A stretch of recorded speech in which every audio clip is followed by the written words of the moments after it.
ரிஷபராசிக்காரர்களுக்கு அற்புதமான மாற்றங்களை தரக்கூடிய ஒரு அருமையான ஆண்டாக 2025ஆம் ஆண்டு இருக்கும். எதை பற்றியும் நீங்கள் உண்மையிலேயே கவலைப்பட வேண்டாம். ஏனென்றால் இந்த வருஷம் பெயர்ச்சிகள் எல்லாமே ஓரளவுக்கு நன்றாக இருக்கக்கூடிய தன்மைகள் கண்டிப்பாக உண்டு.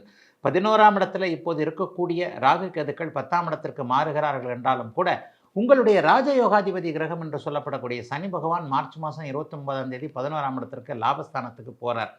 எடுத்த எடுப்பிலேயே ஒரு நல்ல லாபங்களை ஜனவரி மாதத்துலேருந்தே நல்ல பலன்களை செய்யக்கூடிய அமைப்புகள் கண்டிப்பாக உண்டு.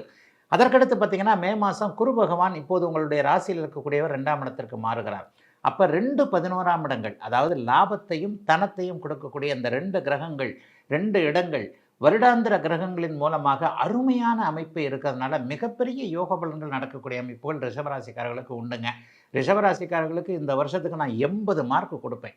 பாஸ் மார்க்கே 40 தானுங்களே, 80 மார்க்ன்ற போது நல்ல பலன்கள் இல்லையா? அப்போ 11ஆம் இடத்து சனி எதிலும் லாபம், வெற்றி, போட்டிகளில் அத்தனை அமைப்புகளையும் உங்களை முன்னணியில் நிற்க வைக்கக்கூடிய தன்மை.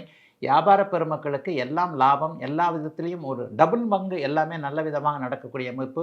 விவசாய பெருமக்களுக்கு மிகப்பெரிய யோக அமைப்புகள். இளைய பருவத்தினர் அனைவருக்குமே வேலை தொழில் அமைப்புகளில் நல்லவைகள் நடக்கக்கூடிய, எல்லாம் நிறைவாக இருக்கக்கூடிய நல்ல ஆண்டாக 2025ஆம் ஆண்டு இருக்குங்க. மே மாதம் 14ஆம் தேதிக்கு பிறகு குரு பகவான் மாறுகிறார். அப்போ அந்த குரு பகவான் மாறும்போது என்ன பலன்களை செய்வார்னா, குடும்பம், குட்டி போன்ற அமைப்புகள், அதாவது திருமணம் ஆகாதவர்களுக்கு திருமணம் ஆகக்கூடிய தன்மைகள், ஏற்கனவே திருமணமாகி பிரச்சனைகள் இருந்தவர்களுக்கு அதிலிருந்து சமாதானமாகக்கூடிய தன்மைகள், நல்ல வேலை கிடைக்கிறது, நல்ல தொழில் அமைகிறது, கையில் காசு இருக்கிறது. நல்ல வேலை கிடைக்கிறதுனா என்ன, சம்பளம் ஒழுங்காக வருதுன்னு அர்த்தம். நல்ல தொழில் அமைகிறதுனா வருமானம் வரப்போகுதுன்னு அர்த்தம். அப்போ 2ஆம் இடத்துல குரு பகவான் வரும்பொழுது நல்ல வருமானத்தை கொடுப்பார், நல்ல வாக்குப்பளிதத்தை கொடுப்பார், நல்ல குடும்ப அமைப்புகளை அமைத்து கொடுப்பார் என்பதால் ரிஷபராசிக்காரர்களுக்கு எல்லா நிலைகளிலையும் சூப்பராக இருக்கக்கூடிய அருமையான ஆண்டாக இந்த ஆண்டு அமையுங்க. நல்லதை சுருக்கமாக சொன்னாலே போகிறோம், கெட்டதை தான் கொஞ்சம் விரித்து சொல்லணும்.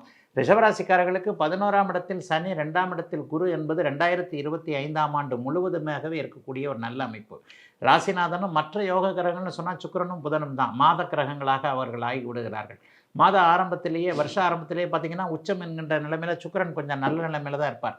ஆகவே எதை பற்றியும் கவலைப்பட தேவையில்லாமல் அவரவருடைய வயதிற்கு ஏற்றாற் போல குடும்பத்தில் மங்கள காரியங்கள், மங்கள விஷயங்கள் நடக்கக்கூடிய தன்மை, மனம் அமைதியாக இருக்கக்கூடிய சூழல், பணம் கைவரப்பெறக்கூடிய அமைப்பு அருமையான ஆண்டாக 2025ஆம் ஆண்டு அமையுங்க. KBG Trips. Think holidays. Think KBG Trips. For bookings and inquiries, WhatsApp 9629911889.